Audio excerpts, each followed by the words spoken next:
Halo semuanya, perkenalkan nama aku Nawal Inayah dengan NIM 11036240012.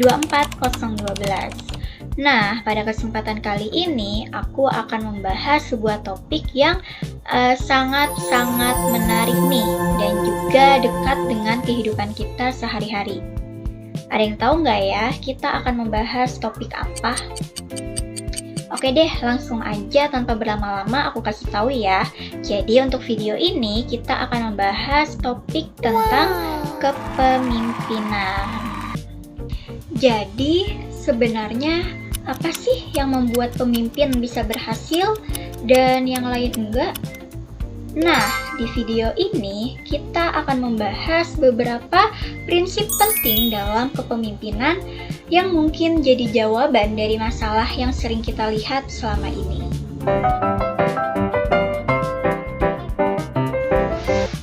Coba deh aku tanya, pernah nggak kalian lagi capek atau lagi ada masalah, tapi tetap dituntut untuk buat kerja maksimal? Gimana rasanya? Pasti berat kan? Nah, di situ pentingnya empati dalam kepemimpinan. Empati itu bukan cuma sekedar kasihan, tapi kemampuan untuk memahami perasaan, sudut pandang, dan juga kondisi orang lain.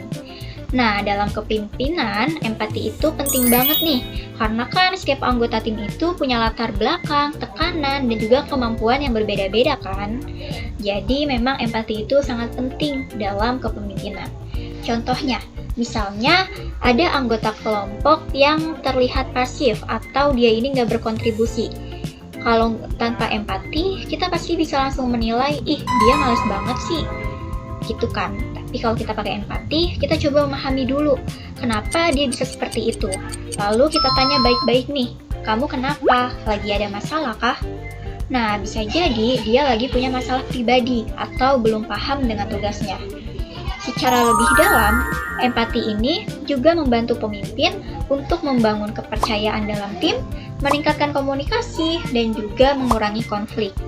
Karena ketika seseorang merasa dipahami, mereka akan lebih terbuka dan lebih mau untuk bekerja sama.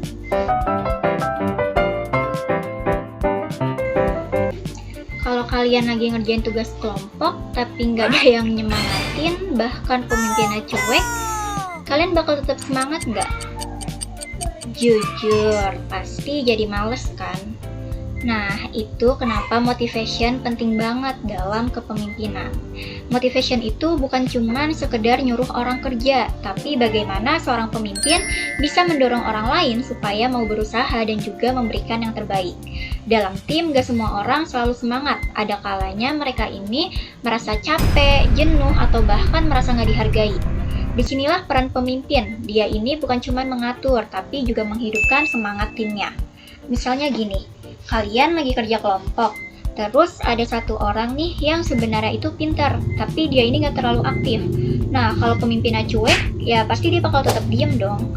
Tapi kalau pemimpinnya bilang, kayaknya kamu bisa bantu di bagian ini deh, soalnya kamu jago di sini. Feel-nya langsung beda kan? Orang itu jadi merasa dihargai dan akhirnya ikut terlibat. Dalam kepemimpinan, motivasi itu penting karena bikin orang mau berkontribusi bukan karena terpaksa. Lalu meningkatkan rasa percaya diri anggota tim dan bikin tujuan tim terasa lebih bermakna.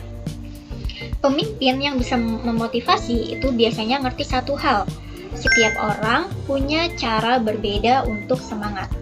Makanya motivasi itu nggak selalu harus besar, kadang cukup dengan apresiasi kecil atau perhatian sederhana.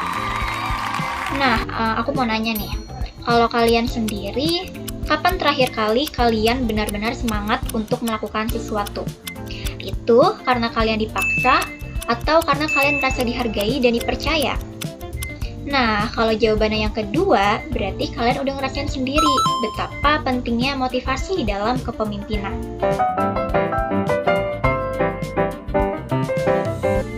Kadang masalah dalam tim itu bukan karena tugasnya terlalu susah, tapi karena orang-orang di dalamnya mulai gak saling mengerti satu sama lain.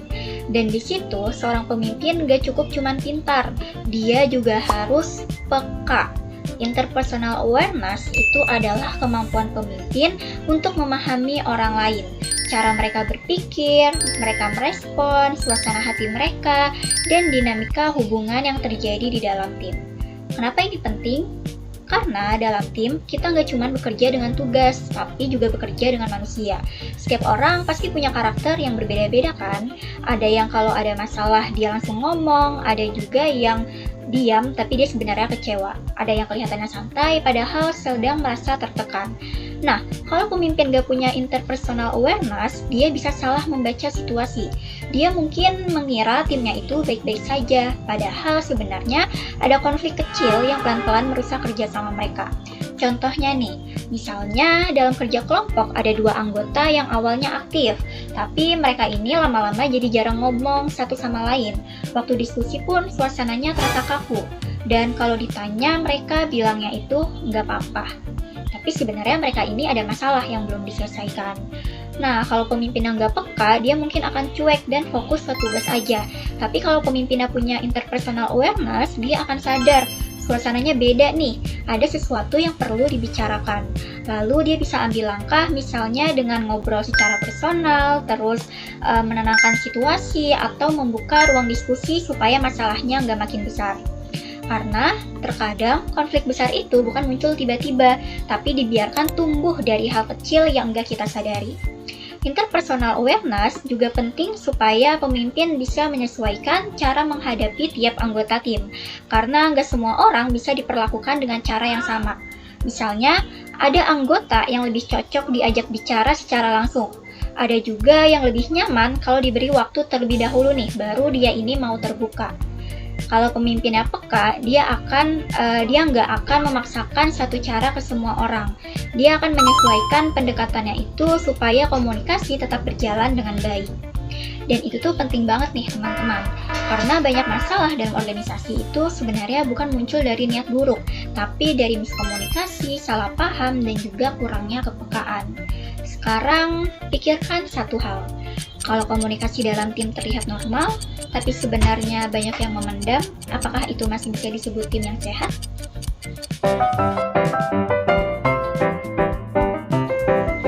Oke, selanjutnya ada decision making atau pengambilan keputusan.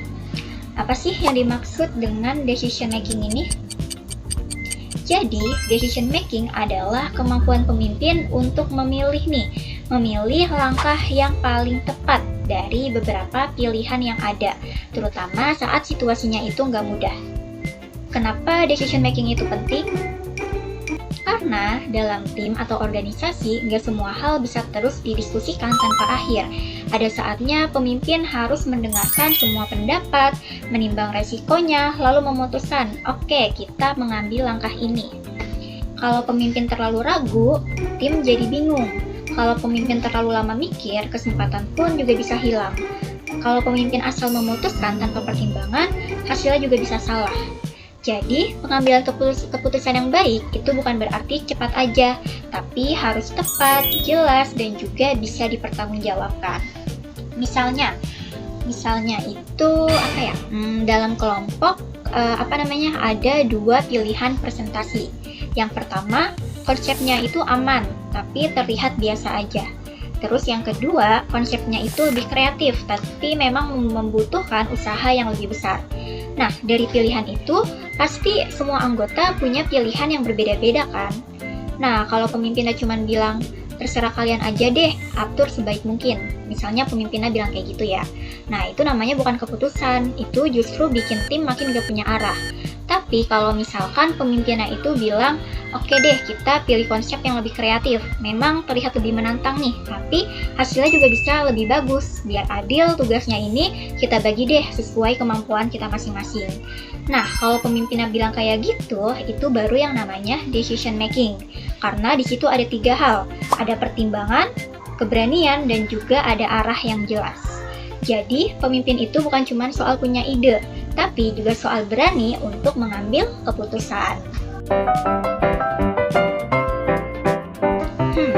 Memulai sesuatu itu sebenarnya nggak terlalu sulit. Yang sulit itu bertahan sampai selesai. Disitulah pentingnya komitmen dalam kepemimpinan. Komitmen adalah kesungguhan seorang pemimpin untuk tetap konsisten menjalankan tanggung jawabnya, meskipun dalam kondisi yang nggak mudah. Dalam organisasi atau tim, banyak orang biasanya itu semangat di awal, tapi seiring berjalannya waktu, mereka ini akan ngerasa mulai lelah, mulai jenuh, mulai kehilangan arah. Di titik itu, yang membedakan pemimpin biasa dengan pemimpin yang baik adalah komitmennya. Apakah dia tetap bertahan atau ikut menyerah bersama situasi? Komitmen itu bukan cuma soal janji di awal, tapi soal konsistensi dalam tindakan. Contohnya, misalnya kalian lagi ngerjain proyek atau tugas kelompok yang memakan waktu cukup lama. Nah, di awal semua anggota tuh mulai merasa semangat, mereka bagi-bagi tugas, diskusi, pokoknya semuanya itu berjalan dengan lancar. Tapi di tengah jalan, mulai ada yang sibuk, ada yang nggak aktif, dan progres pun menjadi terhambat. Nah, kalau pemimpin yang nggak punya komitmen, biasanya dia juga ikut lepas. Dia bilang kayak, ya udahlah, seadanya aja. Atau bisa juga pemimpinnya itu matil atau main tinggal. Tapi kalau pemimpinnya punya komitmen, dia akan tetap menjaga arah tim. Dia akan mengingatkan, mengecek progres, dan juga memastikan semua tetap berjalan, walaupun gak mudah. Komitmen juga penting karena menciptakan kepercayaan. Ketika pemimpin konsisten, anggota tim pun akan merasa, oh orang ini nih bisa nih untuk diandalkan dan bertanggung jawab. Gitu. Sebaliknya, kalau pemimpin gak konsisten, tim akan kehilangan arah dan juga kepercayaan. Dan tanpa kepercayaan, sebaik apapun rencana yang dibuat, akan sulit untuk dijalankan dengan baik. Ini yang sering dilupakan. Menjadi pemimpin itu bukan soal terlihat hebat di awal, tapi tentang tetap hadir dan juga bertanggung jawab sampai akhir. Sekarang, coba deh tanya ke diri kalian sendiri. Kalau kalian diberi tanggung jawab untuk memimpin, apakah kalian siap untuk bertahan sampai selesai? Atau hanya semangat di awal aja? Kepemimpinan itu bukan tentang siapa yang memulai, tapi siapa yang tetap bertahan dan juga menyelesaikan sampai akhir.